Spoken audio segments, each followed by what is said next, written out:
Da da da da! What's my good cheer? Welcome, everybody. I am not late. I show up 25 minutes before the end of the day. I show up fresh like a loaf of bread. And I try to make sure that I am here, that I am truly present. And for the most part today, I was kind of present with myself. And considering we have this word, and if you didn't come into yesterday's live show, we picked our 54 our 51st word, our 41st word. I'm sorry.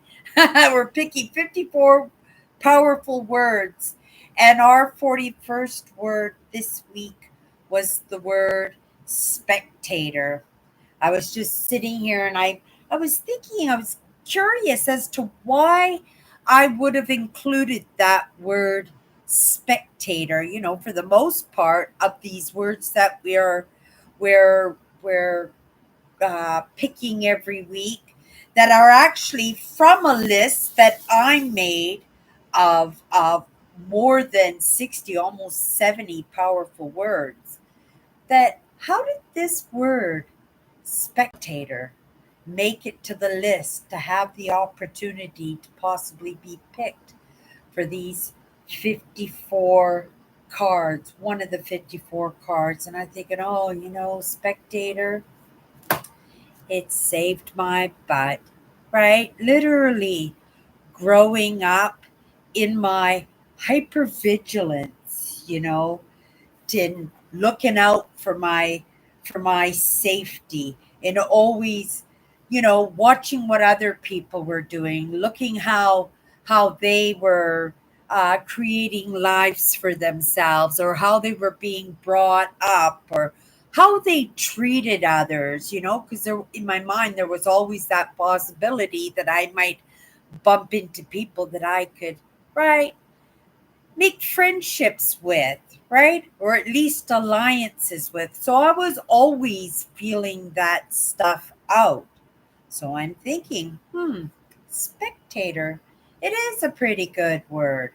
And then I was thinking, you guys who have been with me for any length of time, and hi, if you've been hanging out with me, or if you've never met me before, I'm Cindy. I explore the inside and the outside, and I show up here every day. And we have conversations, is what we do, right? We try to make a little bit of movement. We try to do that in each other's companies, in our own fashions, understanding we are all so different, like so different, so powerfully different that it is hard sometimes to make those friends, right? To make those even allies.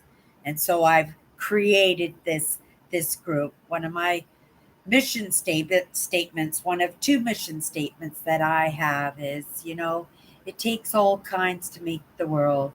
It truly does. I don't think I would still be sitting here now without all those amazing insights that I got from so many unique, diverse characters and situations and experiences that it's for myself, it's just hard to deny that evidence of that influence.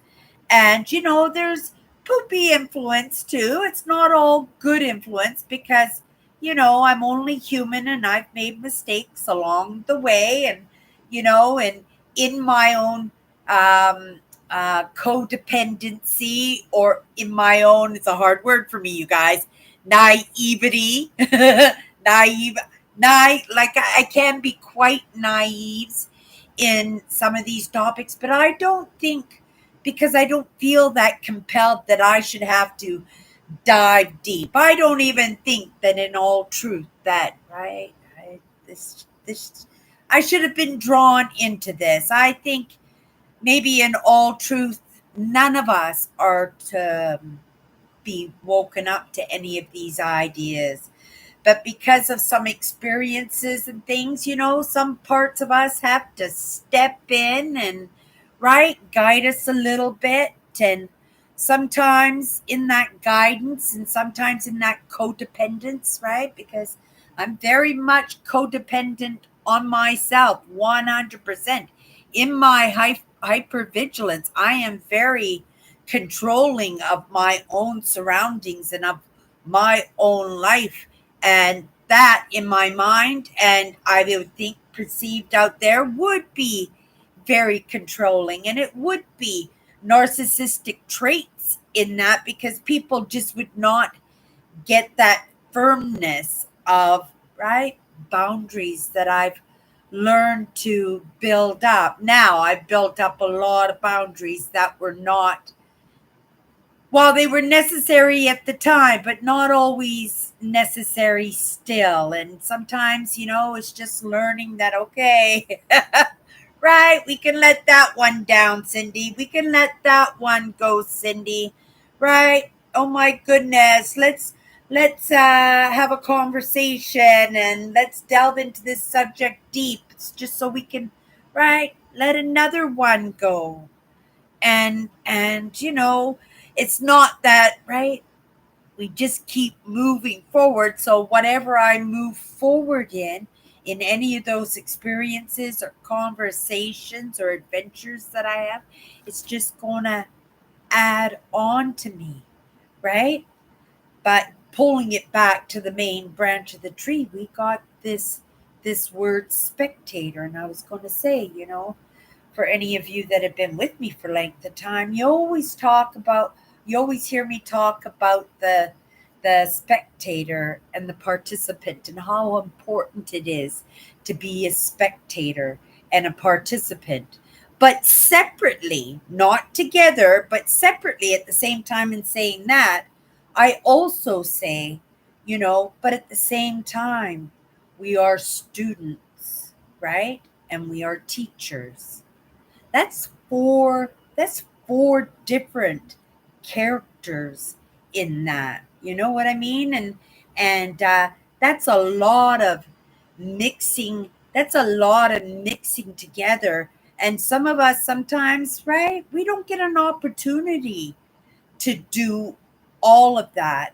And sometimes, you know, I have to say, grateful. I didn't think it was a gift. If you asked me 5 years ago, I would have said, "Oh my goodness, right? That just stops me from having the courage and the bravery to go off and do the things that I want and dream and desire for, right?" But right now, right?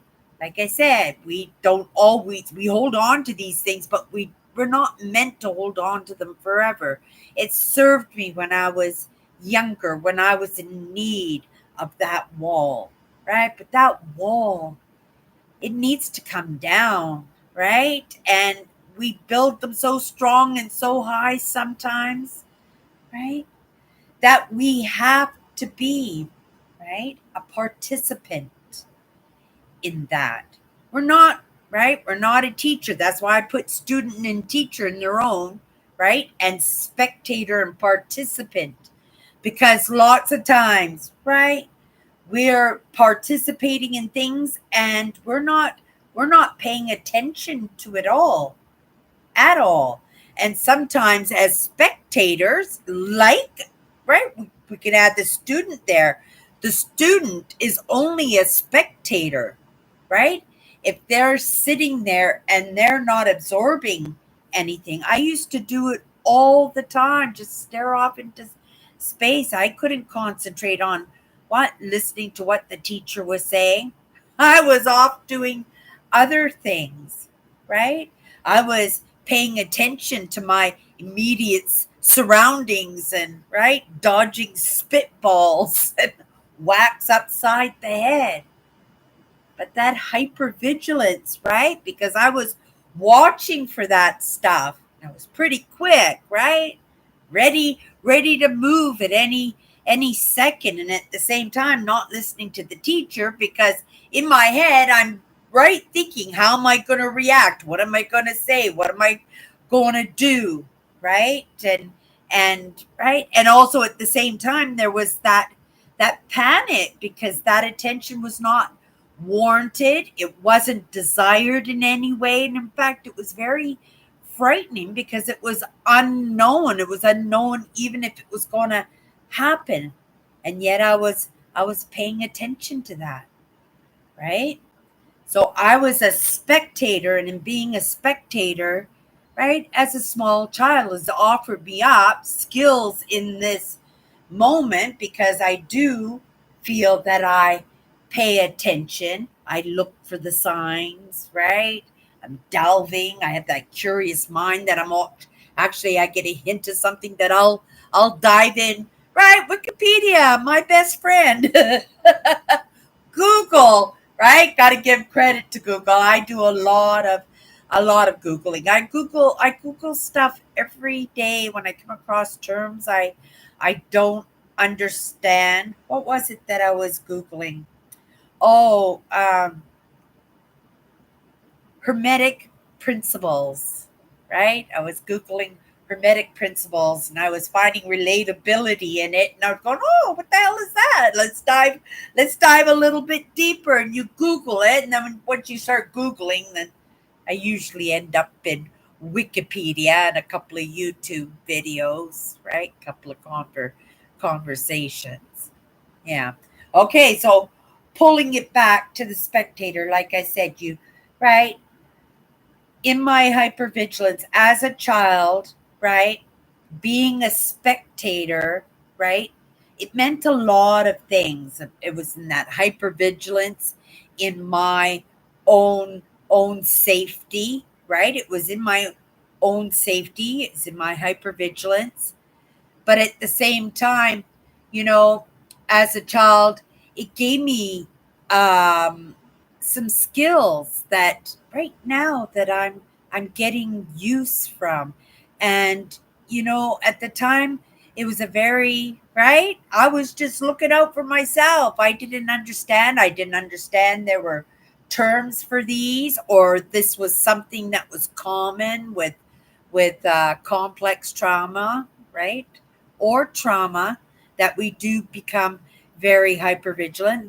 These are just all lessons. So at the same time as being a spectator, right? There was that student, and it's funny because right yesterday when we picked our first word, I said we can't pick any more words a second time because right, I want to finish my cards before we go on our big trip in September, right? And plus I've got some work to do in that and stuff. So but the word we did get was in that learning, right? In that learning, in that students, being the student. And, that's what I've been doing ever since in peeling off. And it's funny I use that terminology. I don't know whose term it is. I think it's Jordan Peterson. He uses it all the time, right? But it is true. It's like peeling all those layers off. But, with me, that's the easy stuff. With me, I just like these big concrete walls that I've built around me, right? These are the things that need to come down, right? You know, in my hypervigilance, I'm not feeling that the odds are really high that I'm ever going to find myself in that situation again, right? And a lot of it, I don't think, right? Through the lessons, we make progress if we're doing it right, right? That stuff ain't going to happen on my watch. Not a chance. It's not going to happen to me because of the lessons, right? Right? I'm not jumping into the middle of a fight or anything, right? But on my watch, no, right? It's in this job that puts the roof over my head, that I take pride that I run the show on the weekend, even though I'm not a manager or assistant manager or even right store supervisor. But that's my weekend, right? And I want to bring in big money for the company out of appreciation for that job, right?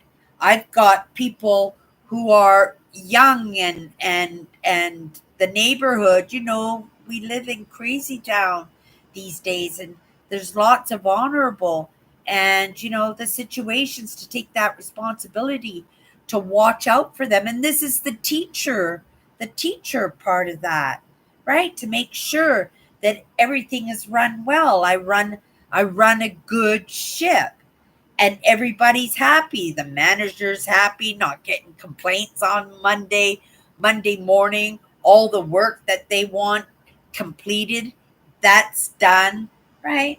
The big bosses, the big company is being shown well because they're getting Google reviews and, right, compliments, and not grumbles and complaints.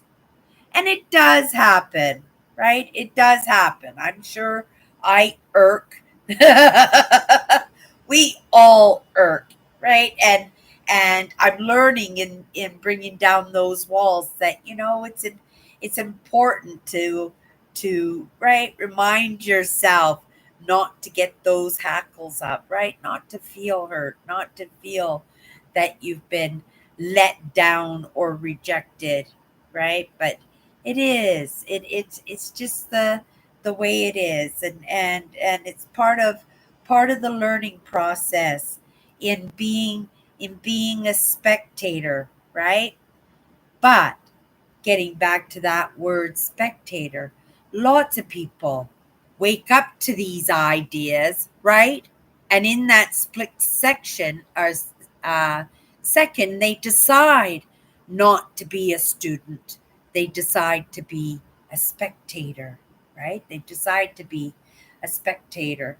And those are the ones that they just wake up and they just crash. They just crash, and they don't have that understanding of even what's going on, and that fear and all those limiting beliefs and all those things that got them there to start with, make it almost impossible to make any sense of it, and it's just painful, right? But these are things that we learn along the way. It's important for us to sit, and looking at the spectator part of it, we can look around and we can see the crazy town, and we can let our minds go awry, and we can, right, put ourselves in hysteria. And when we put ourselves in hysteria, if you have any influence, what you're doing is you're putting other people. Maybe you have millions and millions of followers, and you're putting them all in hysteria, right? And then something just triggers, right? You trigger one, you trigger them all, right? But in saying that, I'll say, go back to this: 1,000 candles can be lit from a single candle at the same time, right? But that's the teacher part of it. We're just trying to move ourselves out of that stage of spectator, and let's get ourselves to participant. Because if you can become a participant, there's experiences in being a participant, right? And if there's experiences in being a participant, well, that's right, being the learner, right? That's being the student, because the experiences are offering up lessons. But when you're a spectator, like I was when I was a kid, I would just be like, ooh. And I'd just be staring off into space, and that people would wave their hello, hello, are you there? And they'd be doing that almost every day. Now that's trauma based. That's a very common symptom from trauma in space, staring off to space. Well, that's what my parents called it, staring off into space. The teachers, I think, called it staring off into space too. But I did it constant, and I got called on it constant. I have no idea where I was staring off to. They said it was space. But I was gone 100%. But you snapped me back, and I was back, right? But that's the spectator. That's not right. That's not taking in lessons. I'm just blanking out, right? And then I'm assuming other parts of me are doing other things. But like I said, I was informed that it is very common trait. So if you do a little staring off into space, I like to stare off into space, but usually there has to be a landscape. And now when I stare off to space, right, my mind is there keeping me company, right? We're looking at the trees and the wilderness and the mountains and the lakes or whatever it is, feeling the breeze, right? I was just thinking I spent the whole day with myself today, just me and my me and my mind, and piddled around and got all the laundry stuff. And I was still a student, right? But one thing I could say, in this, because I was going to say, I was also a spectator, right? In that staring off into space, because I'm doing stuff and I'm not somebody who likes to be away from my desk. If involved in a lesson or a video or a conversation, I want to sit and I want to be present and I want to absorb it and I want to contemplate and think about it as we're having the discussion. But today, because I have to get little things done because I'm going off with my sister tomorrow, well, right? It's going on midnight now, and I've got my quilt in the dryer, and I got the bathtub all cleaned because I'm gonna relax tonight, and I'm gonna soak in the bathtub and put on my pajamas, and then I'll be able to sit and relax, knowing it's all done, and me and my sister can go off for the afternoon, morning and afternoon tomorrow, and have a really really nice day. Right? I didn't get my full days off, but what I did get is an extra day's pay, which gets tagged onto that vacation, right? That we're going on in September. I'm trying to buckle down. I don't know how good of a job. Right. I'm not yeah.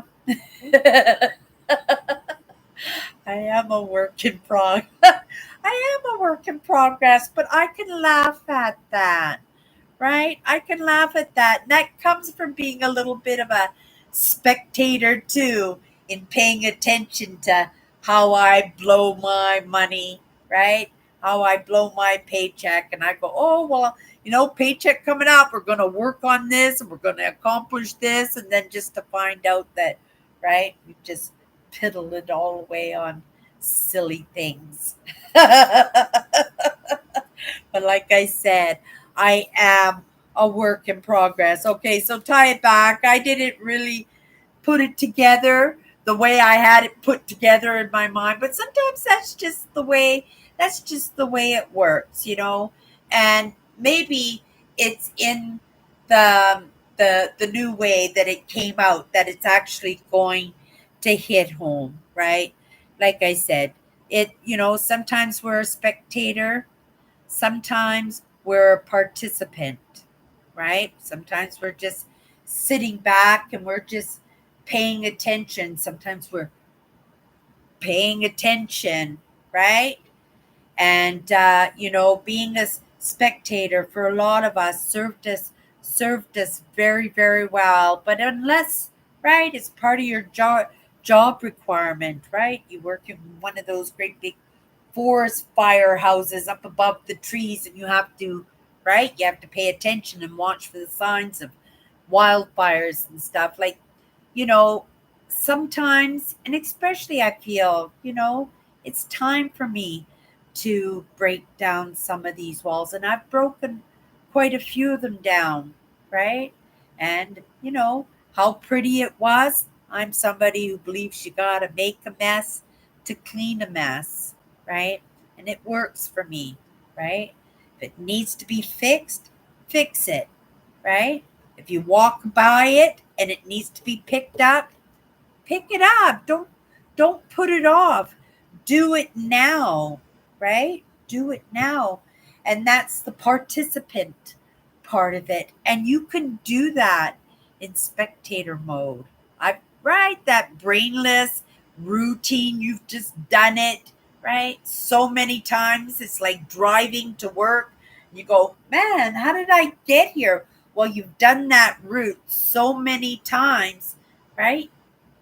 You are staring off to space, right? You're driving while you're sleep driving, right? That you've got that down packed, right? For me, I can mosey around my house and get my housework done and get on top of things, right? But again, we have to think there's always those wrenches, right? Always those hiccups. And sometimes it's by our own doing, and sometimes it's in the need of the moment, and sometimes it's in the need of somebody else's moment, right? But if we are a spectator, right, we'll notice it. We'll notice it. And that's the one gift that being a highly sensitive offers up, that being an empath actually offers up, that right, we do notice things. I one thing, a fire starts in a building that I'm in, I am going to smell it 10 minutes before anything bursts, because it's just naturally built into me. Why? I don't know. I don't recall as a child ever living in a house where there was a fire. My dad was always doing fire alarm routes and what do you call those? Training, so that if there was a fire, how we would get out of the house, each of us and stuff. Maybe he built a little bit of fear into us that way, but I don't ever recall there being a fire. But I tell you, what's that? And I actually saved a restaurant I was managing. I was assistant managing in a restaurant, and I smelt burning wires up in the ceiling. I knew it, and I phoned the manager, and he sent the repair guys down, even knowing it was going to be a big bill. Right? He said, "Better not be nothing." He sent the guy down, and they didn't find anything. Worked a little while longer on my shift, and there's something going on here. And I just phoned the owner. I says, I don't know what's going on here. I says, but you've got something sizzling away up in the ceiling, I says. And just as I said that, a part of the dining room ceiling burst into flames, right? The fire trucks. And it was like at 2 o'clock in the morning, where all the bars were closing, and everybody was coming in their drunk stupors and ordering steak and eggs, and all those bills just got lost. It was a big hit for the restaurant. Kind of trailing off all over the place tonight, aren't I? Right? Sometimes I feel about that jibber jabber. Maybe it's just part of that release of well, I had a little bit longer work week in that job that puts the roof over my head. So there was a little bit of physical exhaustion, but it also at the same time, I'm always happy to be home. I do like my environment, and I do set my environment up so that I can enjoy my environment, and right, and be happy in the work that I'm doing, because as much as I enjoy this, it is being a student. Like I said, I was cleaning the house and I had lessons going on, and it was all background jibber jabber, right? Just stuff that didn't even seep into me. And I could just say, well, it's better than nothing, right? But I didn't catch any of it. So what good did it do me? It would have done better by me by if I threw in a CD and listened to music all afternoon, and right, sang while I was doing laundry and cleaning the cat litter box or cleaning my bathroom or whatever I was doing, right? It would have put a, I don't know, maybe a little bit of dance into my step, dance into my day. I am pleasantly pleased with what I got accomplished today. I truly am, right? But in that experience, and in the thinking about the topic of what we were going to talk tonight, right? About being a spectator, and it just reminded me, you know, of my struggles as a child, and it kind of explained to me why I had those two sayings. I always said them together, right? I always say that, you guys know, right? And Nancy's here. Nancy, I see you, dear. Let me just cross out Harold Balder just posted a video, and I'll have to have my bath and watch it before I go to bed now. See the wrench that gets thrown into Ninja, but this is a good one. I've been watching his whole series. He's adventuring in Vietnam right now. Oh my goodness. I would just have a blast. He just finished a big float ride over the islands and stuff. Oh, I'm just enjoying it immensely. Yeah, if you haven't seen Harold Balder's adventures, I would suggest, right? He makes some pretty good videos. He's a super nice guy too, right? And he takes us to places where we've never been before or may never be, right? Thank you for the hearts, dear. But what I was going to say, Nancy knows that I say all the time, sometimes we are spectators and sometimes we're participants and sometimes we're students and sometimes we're teachers, right? Two separate package, right? The student and the teacher and the spectator and the participant. So, right, we're a spectator, but we have to start moving, right? We have to start being a participant, because being a participant in life offers up the experiences, right? And each one of us get to choose. In all honesty, you say a lot of these troubles fall into our laps. I have found so many joys. I've actually searched out the adventure and the fun and the joy and the kindnesses in those troubled times in my life. So I know you can smile and genuinely smile in those tough times and in those sad times and those times that are just right not going so well. And that all comes from being a spectator. That didn't come from being a student, because I knew all that even before I came into the game. And I didn't come into the game until well into my 50s. But these were experiences I had by being a participant. And that being a participant, I'm going to have to give that credit to my father, right? Who ignited change into our life. Constant.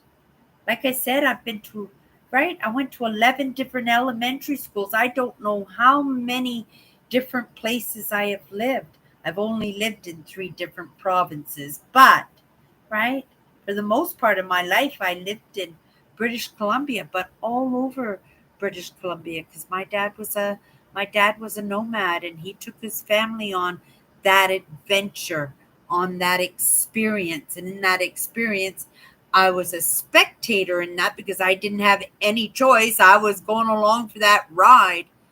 But thank goodness that I loved being a participant in my dad's adventures, right? He was a great captain on his ship, and he created some amazing adventures. And you know what? I do believe that my father was a teacher. And in those life lessons, those were the lessons, right? I became a student, right? A spectator and a participant and a student. Now, I might not have woken up to be a teacher until well into my 50s, right? But I had a lot of prerequisites even before I came into the game. And that's what I'm grateful for today, in that contemplation and in piddling around in my house and in those lessons that I missed that couldn't have been any more impactful than the ones that I gave myself today, right? Give them, I just, right, came across my path, and curious mind, we munch onto it, and right. And if we're lucky enough, we get to learn a little bit of something, right? We just have to move from that spectator, that state of, right, not doing anything, that state of staring off into space, that state of sitting in on conversations that we're not interested in, right? And we have to move into, right, that participation in those things that do interest us, right? Because it's not without that participation are we going to have an experience. And we're going to have to take on a lot of experiences until we can figure out those experiences that we do love, that do put a smile on our face, that we do want to do more of, because it's that doing more of that's the participation, right? Okay, you guys, I am bagged, and I'm going to go downstairs and grab my quilt and throw it over my bed. Nice, clean bed, all my laundry done, a few dishes in the sink for the morning, a bath, pajamas. Woo, woo, woo. I can't ask for anything more. Oh, have a good night, Nancy. Thank you so much for always popping in. Thank you for the beautiful hearts. And everybody, if you pop in later, say hi down in the comments. Let me know that you had popped in. And if you like these kind of conversations, give me a heart to let me know, right? Because I can jibber jabber. I certainly can, but it's important for me to believe in that jibber jabber, and it means being a student, right? Because I can't be a teacher without being a student. I can't be a student without being a participant, and I can't be a participant without starting off as a spectator, right? As a little baby. You got no call. You're a spectator, right? You're a spectator. You're not much of a participant until you get those few lessons under your belt. Babies don't have belts, but babies have diapers. Okay, you guys, like I said, I'm jibber jabbering. You guys have a good night. We'll see you tomorrow. Bye bye.